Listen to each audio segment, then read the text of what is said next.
세 번째로 사회문화적 상대주의에 관한 설명을 드리겠습니다.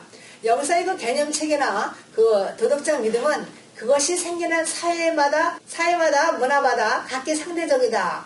이런 게 되겠죠. 그래서 사회마다 다르고 문화마다 다르므로 한 문화에서 옳고 그런 것이 다른 문화에서도 똑같이 적용되지 않는다. 이렇게 되는 것입니다.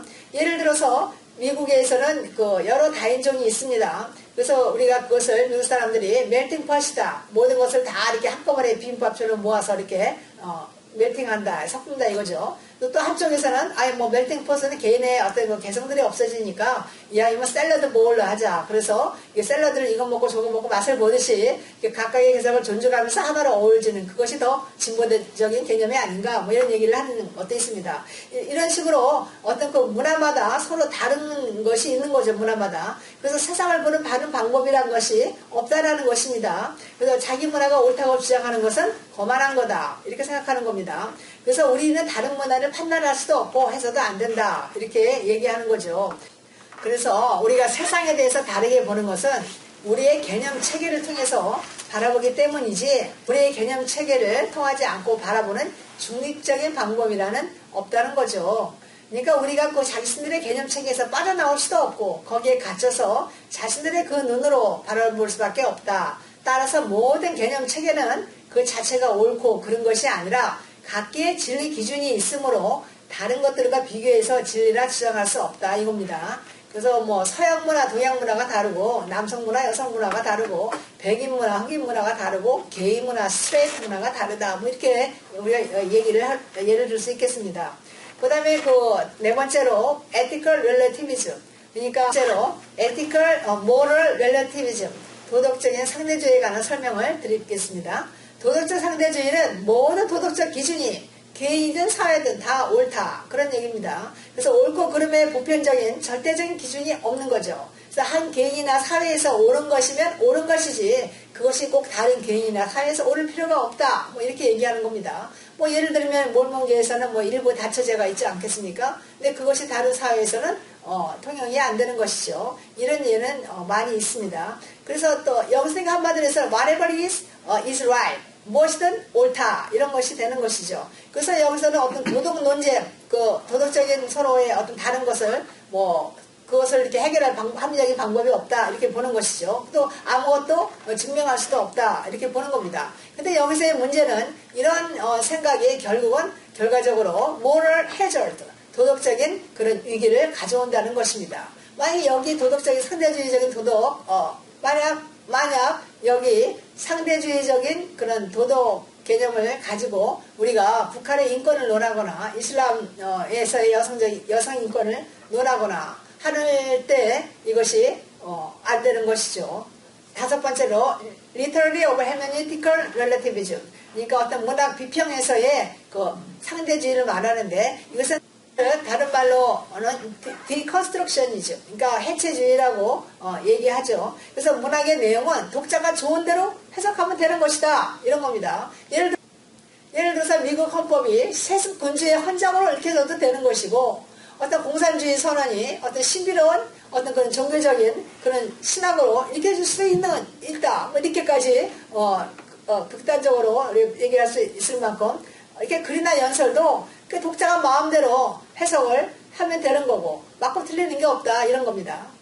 그러면은 우리가 이제 이런 상대주의가 왜 생겨나게 됐나 이런 거에 대해서 한번 생각을 해볼 필요가 있습니다.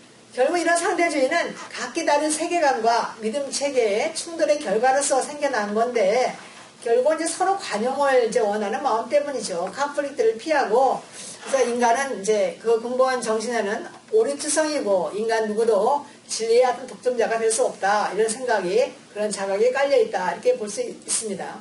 그러나 한번 우리가 여기서도 생각을 해볼 필요가 있습니다.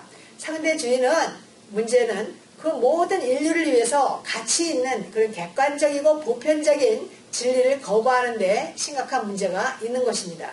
상대주의는 그런 의미에서는 self-defeating, 자기 패배적이라고 할 수 있어요. 왜냐?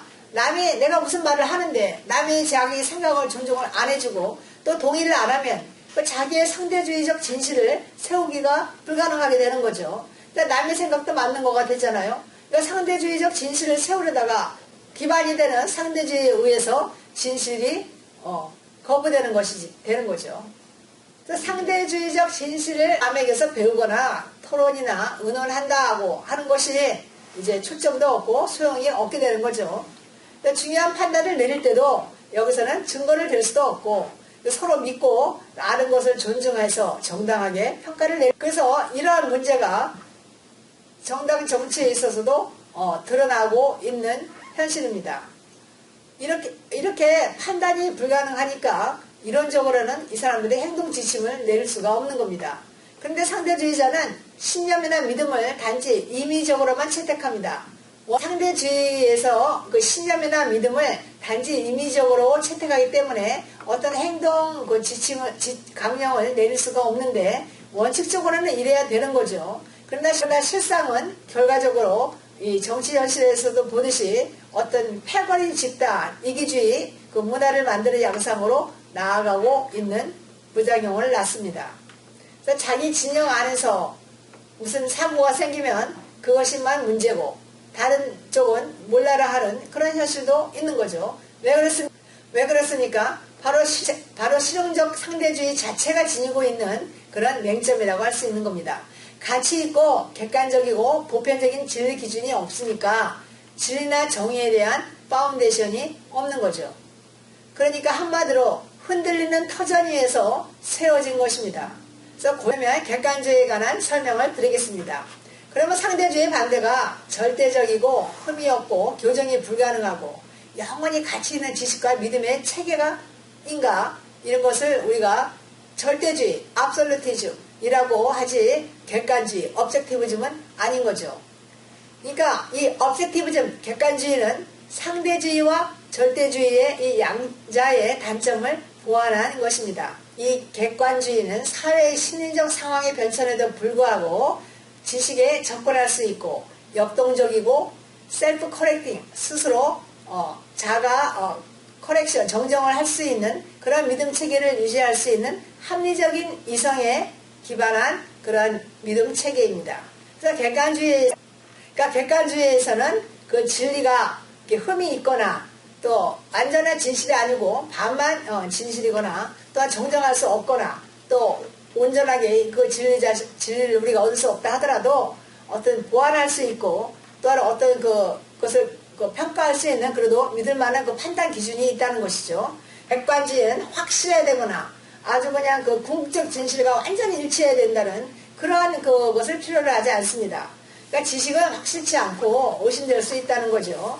그러면서도 동시에 중립적으로 객관적으로 평가될 수 있다는 장점이 있습니다. 다시 한번 오늘날 우리가 젊은이들의 가치관의 부재 내지 혼란을 생각할 때에 책임 있는 그 부모된 자로서 어떤 가치관적 문제에 실체를 직시하지 않을 수 없습니다. 오랜만에 그 고국을 방문한 동포들의 눈엔 우리나라 민족의 그 전통적인 그 덕목인 예의범절이 많이 사라졌다 느낄 수가 있죠. 노인 학대 문제도 많이 대두되고 있고 또 인기 방송인들이나 또 거리의 그 젊은이들의 그 입에서는 몇 마디마다 자연스럽게 그 상술한 욕설이 상투적으로 따라오는 그런 것이 유행처럼 이렇게 만연화되어 있고 또 자살이나 타살 등 그런 생명 경시 현상 놀라울 정도입니다.